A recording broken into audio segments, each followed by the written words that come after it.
Hi guys, welcome back to the channel. Just a really quick catch up today to see how you're all doing and to let you know how I'm doing. So as you know, I'm trying for baby number 6. It's had its ups and downs and we begin cycle 5 after my miscarriage. If you have missed any of my story or you'd like to get to know me, I'm Ingrid, I'm married to Aaron, we have 2 beautiful daughters, 3 beautiful boys, and we're currently trying for maybe a gender sway pink, but we're not bothered, and it's going to be baby number 6. But as you know, if you've been following me, I've had the miscarriage back in February, end of January, beginning of February, and it took till the end of February, beginning of March to get my periods back. There's been lots of ups and downs, so if you'd like to follow my channel, go back and watch some videos. There's even really old videos when I first started and I gender swayed pink and got my little girl in 2016, and there's the ideas how I did it. So like at the end of the video because it really helps me, and don't forget to subscribe, and when I hit 500 subscribers I will do a gender neutral goodie pack, and it will be the first out the hat. So do subscribe and recommend me and share my videos to other people. Little update then. So today I'm cycle day 8. I finished AF on day 5. Basically it was a shock that I came on because, as you know, we baby danced a lot. We used digital ovulation sticks, the advanced clear blue, along with the cheapy OPKs as well. But I didn't ovulate till day 20, which was a lot later than I usually ovulate. I have a 29 day cycle. I'm pretty much regular. I stopped breastfeeding in October, so it probably took a little while for it to sort of completely get there, like with my regularity of my cycles. But to be honest, give or take, I'm 29 days, and if I come on, it's usually late in the evening on the 28th day. So this time I came on as clockwork, the 28th day, in the morning though at 6 a.m, and I was really depressed and down because all you TTCers will know, whether it's your first baby you're trying for or maybe your 7th baby you're trying for, it feels like you're suffering grief and a loss the first day of AF, and it really takes a good day or two for me to snap out of it. So the first day I obviously did you a video to let you know how I was feeling. I wasn't feeling as downbeat as I have done some cycles, but I sure was feeling horrible and I just couldn't believe it. I think maybe I might have baby danced too much. We did do it like every single day. We only missed like 3 days we literally started 2 days after I'd finished my period right the way through. It was the not knowing when I was going to ovulate that was really, really stressful and full of anxiety. Oh, good girl. I'll be back in a minute. Okay, then you go in and I'll get you some more in a minute. Good girl. Bribing her. She's been to Singalings again this morning. We went to another group today to meet a few more new mums, which I thought was quite nice, with my friend Jo. We sort of have a few people we know there, but it's really lovely for her. She enjoys it. And then I had to do some mundane shopping, so it was really nice to get back. And she's just been in the garden, but today we're currently getting a little bit of a heat wave yesterday and today. The humidity's gone. It's just a nice bright sunshiny day, but I think she's had quite a lot of sunlight, so I've put on a cartoon for her, and we're doing marshmallows, the bribery. I love these little cute pots. They're only Waitrose. They're so lovely. They're like tiny, but if I fill those up with mini marshmallows, she thinks she's getting a treat, so that's good. So as you know, I have a period usually for about normally 4 days. This one was a little bit unusual, so I came on very regular. Although I ovulated on day 20, I had a good 13 days after I ovulated when I came on my cycle. So it was like having a 28-day cycle, if you know what I mean. So I didn't come on the 28th day, but it was a good luteal phase. So if there was a good egg, it had every chance to implant. My estrogen was detected on the clear blue digital because I had a flashy light, as you know, for 11 days straight. So that meant the estrogen was good in my body. It was being detected. So I was perfectly happy that that was all going to plan. We baby danced. My husband's been on the prenatal vitamins. We're going into the 3rd month now. He's definitely been cutting out a lot of sugary drinks, and he only has his 2 caffeine drinks in the morning, which I'm not going to make him cut out because he doesn't smoke, he doesn't drink alcohol. It's just 2 coffees he likes before he goes to work. And yeah, he eats really healthy here, so do I. We always have a healthy supper. I try and put out granola, yogurt, berries for breakfast. He might go with a bowl of granola. So our diet is really good. and everything's in place. So I don't know what happened last month. I really don't. So yeah, I came on basically after a good long luteal phase. People were saying, which I knew anyway, but thank you, it really helps. If you ovulate, you really do need at least 12 clear days after that ovulation to 16 for that egg to implant. If you've got a short luteal phase, that's where it's good to take vitamin B6 to obviously help with the implantation. It prevents miscarriage. It's great for hormonal regularity. It is a good vitamin to take, and those prenatal vitamins have it in. So if you've got a really good diet, you're quite young and healthy, and you're taking a prenatal, you probably won't need B6 extra. But I'm taking it because obviously I want to tick every box. I've been trying now, this will be the 5th cycle. We're going into cycle 5 after a miscarriage. Now, because I've suffered that miscarriage and I've not fallen like 2 or 3 times, that's when I said, right, I'm going to take B6 if I don't fall last cycle. So I've kick-started that, as you know. I've got quite a low dose. It's 375 milligrams along with magnesium in it, because magnesium is amazing on the baby girl diet, the gender sway pink diet, but also it's so good for fatigue and tiredness. And I know I haven't got an iron dip because I eat so much greens and I have lots of I don't like red meat, but I know iron is found in lots of things like licorice, if you like that, lots of green foliage, nuts and seeds, and I do have a lot of that. I really enjoy licorice, seeds, green foliage, and I don't feel anemic. I feel that sometimes I get that in pregnancy a lot, so I do know the feeling of that. And I only had my bloods done probably about 9 months ago, and nothing was showing in that. So I'm happy that I'm not iron deficient, but the magnesium really helps with tired and fatigue, so that's really good. So it's a low dose that I'm taking, reason being I want to take it all the way through, and I've got a prenatal that I take anyway.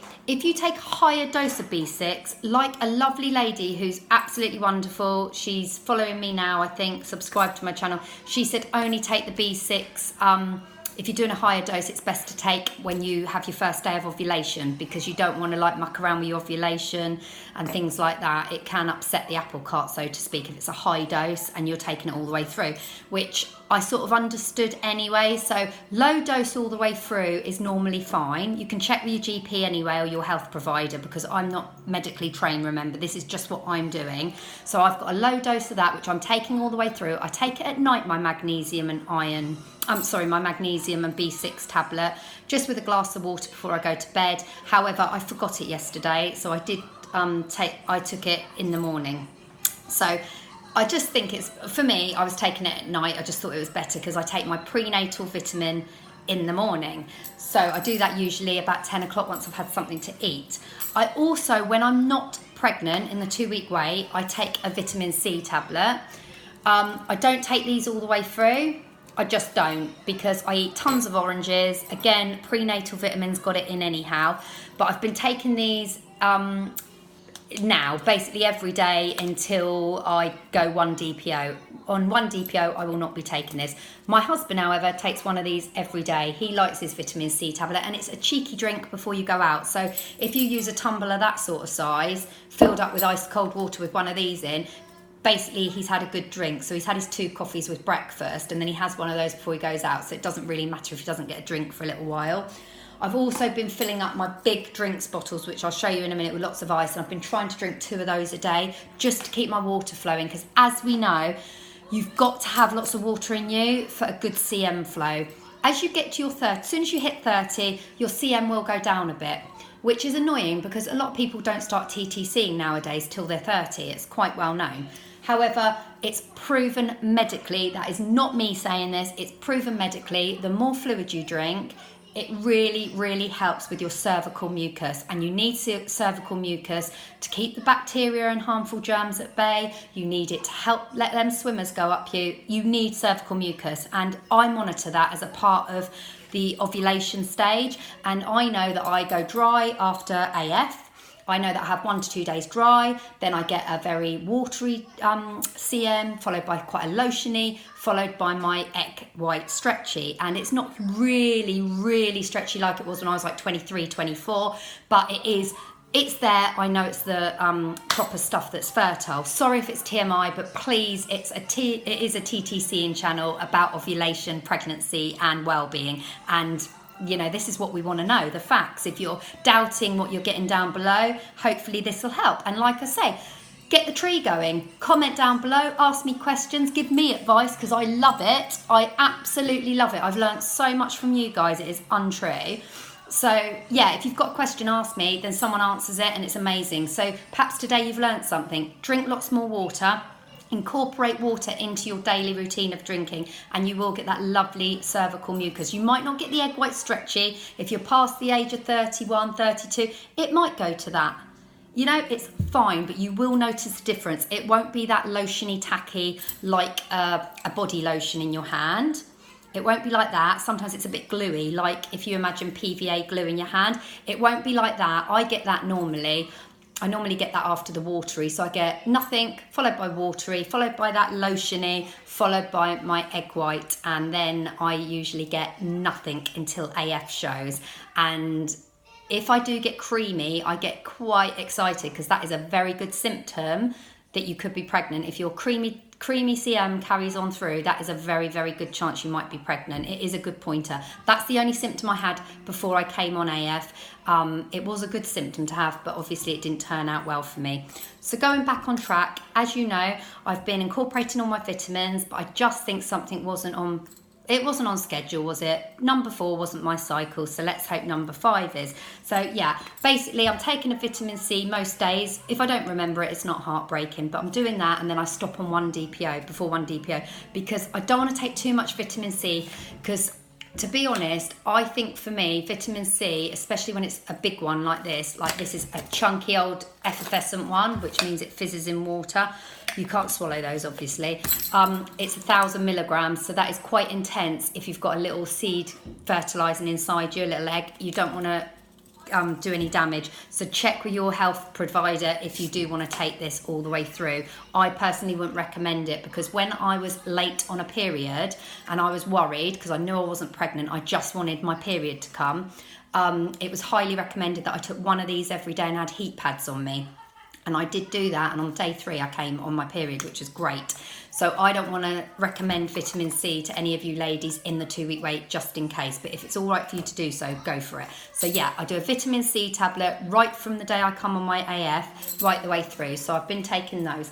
So health-wise, I feel good. I feel positive now that horrible first few days is out the window. My period was really different this time. That's what I was saying. So I ovulated late on day 20. We did the baby dancing. I came on. Now I had one day, my first day was really light. Like I came on at like 6 a.m. in the morning. It didn't get heavy flow till about 5, 6 o'clock in the evening. Normally I come on and I'm quite heavy almost within a few hours. It was a little bit longer, and I'm normally heavy for 2 days, medium for 2, spitty spotty for day 5. This time I was light for day 1, heavy for 2 days, really heavy, and yeah, the 4th day hardly anything, and then day 5 I wore a panty liner, but there's nothing in it. So I'd probably say my period was over and done with within 4 days, but I just wore a little panty liner that had the tiniest spit and spot on the 5th day. So day 6 all clear, and I was bone dry of CM on both day 5, day 6. Day 7, I'm on day 8 today. Day 7, I had so much creamy CM yesterday. Well, creamy, watery, watery CM, lots. It's the weather's hot, which doesn't help, but I had a lot yesterday. I had a shower halfway through the day after sports day at the children's school. So yeah, CM was flowing yesterday, and today exactly the same. It's probably going to that lotiony consistency today, which is a bit sooner than usual. I normally have 2 days of watery. I've had about a day and a half of watery, and today is lotiony. However, I started my OPK sticks on day 6. Reason being, again, I bought cheapy ones this time, because I'm not going to do the digitals till I hit like 13, 14, because I've only got 6 cartridges and they're majorly expensive. Bloody expensive, and I don't want to be flashy for flipping 11 days. I can't take it. My anxiety goes through the roof. It's horrible. So I'm going to just use my OPK sticks as a guideline, which all of you put on there and recommended, which again really reassured me. Thank you. So yeah, I've bought tons of packs of those from the pound shop this time, not online, and the ones that I showed you in the last video. Day 6, I had quite a dark reading, not positive, but it was dark. I'm going to go through my OP progressions on my next video, in the 2-week wait video. But yeah, I had quite on day 6, did an OPK at 2 o'clock in the afternoon, and it was quite dark, which surprised me. And day 7 yesterday, it wasn't as dark as day 6, but it was dark. So I'd be looking at them thinking in 2 days' time I'll be a positive. That sort of, candy pink, but it's not the same colour as the control line or darker like it should be. It was a negative result, but it was dark, as in you could see colour. Today's day 8, I've not done my OPK yet. It's 3 o'clock. I've got school run in an hour because they're at clubs tonight, but I really am tempted. I've just done literally a pee 10 minutes ago before I came on here. I'm going to quickly go and dip in a minute and I will show you my progression line. I'm thinking it'll be the same as yesterday, but as I say, that's all how I'm tracking it.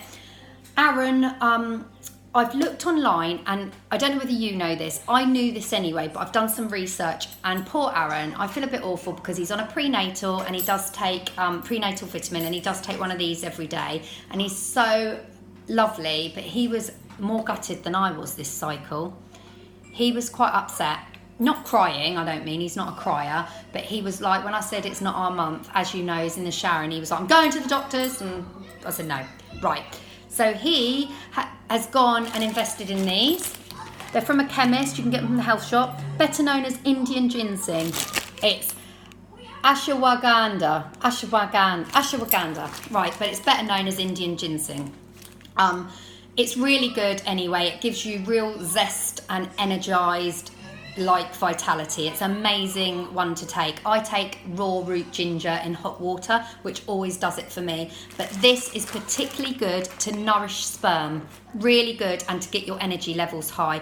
It's really good actually if you have low testosterone or just low sex drive as well. It can be a really good one. There's another herb you can do, horny goat's weed as well, but I don't think you can have that while TTCing because that's for bones as well. But I just thought to nourish the seed and make sure everything's ticking the box with Aaron as well.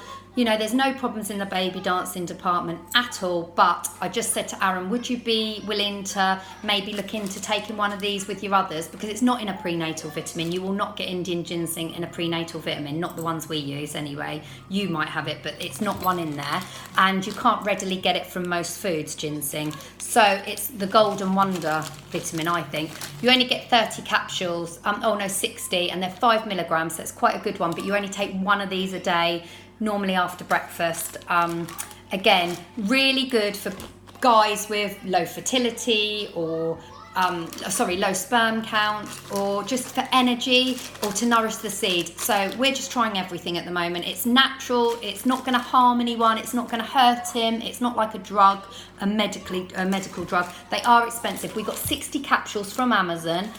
This was from speedorangespices.com, and that little pack was $5.99 plus packaging, so that'll keep him going this month and next, but I'm hoping we'll be pregnant by then, so we only bought the one pack. So Aaron is taking that along with his prenatal vitamin and along with his vitamin C. Again, the vitamin C is just upping because he doesn't want to get a cold at work and things anyway. He's always taken a vitamin C, most days to be fair, and this was just for the whole wonder if perhaps it'll help your sperm. Maybe us baby dancing weakened it, maybe this will help. And also, oh my god, fenugreek, so good if you're breastfeeding to encourage your milk flow. If you haven't heard of it, it does work. So if you're breastfeeding, do consult with your health practitioner. But when I was breastfeeding, they said if I struggled with getting my milk supply to take fenugreek capsules, but I never did, but my friend Kate did, and it did help her. She took them about a month into breastfeeding, carried on till she stopped a little while ago, and she successfully breastfed her little girl for 4.5 months, and now she's gone on a bottle quite happily, and she's happy with that, and it's great. She used it, and it's great for your hair. I mean, it's such a good supplement to take, but I'm not taking this because I'm TTCing and I don't want to upset the apple cart. I'm happy with my magnesium and B6 that I'm taking. I'm happy with my vitamin C until my 2-week wait, and I'm happy with my prenatal. Everything's good, but this is what Aaron's taking, fenugreek. He is taking 2 capsules a day. He started it a week ago, again from Amazon. This is from supplemented.co.uk, and it is 600 milligram tablet, and it's recommended 2 tablets a day. It's to support sperm And it's saying if you have low testosterone, or if you might have low sperm count, or if you just want to try and nourish your seed, it is amazing. It says don't exceed the recommended dose. It says it's only a supplement, it's not a substitute for food. So, you know, if you're getting it in a curry or any other food or vegetables, you might not need it. I know fenugreek, again, isn't one in a prenatal vitamin, so it's not harming. And it does say if you're breastfeeding or pregnant, do consult with your GP or medical professional before taking it. And it's not intended if you're under 18. So if you are trying for a baby, you might be at 16, 17. I don't know. Whatever your situation is, it's not recommended under the age of 18. But this is purely for Aaron, not myself. So he's taken one of these. They're tiny, but they are 600 milligrams. They're like that. They really smell disgusting, and I've got to be honest, they're not coming out through his skin like garlic would or ginger or chili, but he was a bit paranoid when he first started taking them. But he's been on it now for 8 days, and he said he felt a little bit more energized. And if you look up fenugreek and the benefits to male fertility, it will come up with both ashwagandha, I can never pronounce that, sorry, or Indian ginseng, and that is such a good little one to get your hubby to take if he's on board. If you're gender swaying pink, another good vitamin to take is the cranberry capsules, but I like to get that in a whole food like a drink because I'm not keen on taking a capsule, but I'm not on those either. But anyway, so we're up on our vitamins 100%. So Aaron's taken 2 fenugreek, 1 of those, and is prenatal, all balanced, all great, and that's what's happening. We're drinking a lot of fluid because it's hot now, and that's all good for CM. So everything's good.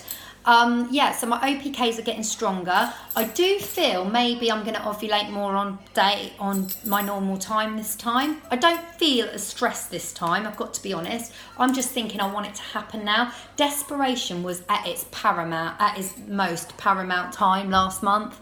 I felt so deflated, but then I thought, you know what, we baby danced 7, 9. Oh my God, we literally did it every day, didn't we? We missed day 13, day 16, day 19, and we did it till day 21 from day 7. So you do the maths. We literally did it so much. And Aaron did say, I felt knackered. I don't reckon my sperm and semen would have been any good at that time. He did actually, we sat down and chatted about it, and he said, I reckon probably the last few days was a chore, and that was probably the most important days. So this time we've taken a different approach again. So we baby danced on day 7. I'm on day 8 today, and we're just going to do it every other day. And like Aaron said, if we feel like it tonight, we'd do it. But I'm happy every other day, and I'm going to monitor my APKs. I'm going to kick in with the digital, like I say, probably day 13. But when that goes, when I get a dark, when my line is as dark as the control line, I will then do my digital. I don't want to miss the chance, and we all know that you could only get an 8-hour LH surge. We know that. I know that. You should know that now because I've just told you.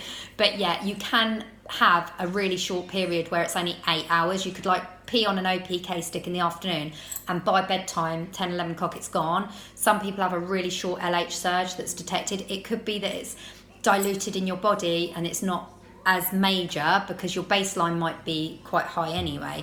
Or it might be that it's just you know, every cycle's different. You might be like that this cycle and then have a really strong LH surge next cycle. Everyone's different and every cycle's different.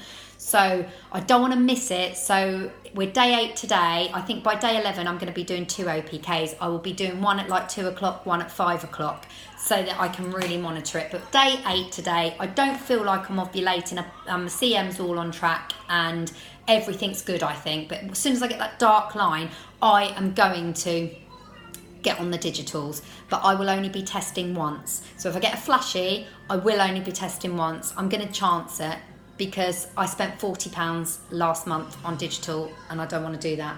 So yeah, I hope this video's helped you all. Any questions, do ask. It's a really beautiful day, hence the flower in the hair. I just felt a bit cheerier today.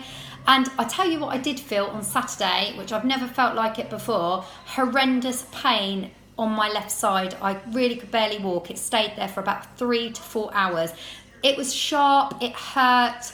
I had watery discharge a little bit anyway, but it was the day after my period and we're Wednesday today, so it's 4 days ago. It's on day 4. It's the last day of my period. I hardly had anything going on, but it was such sharp, severe pain. And I said to Aaron, it does feel like ovulation pain, but it is worse. I said, if it gets any worse, I'm gonna have to go to A&E, see what it is.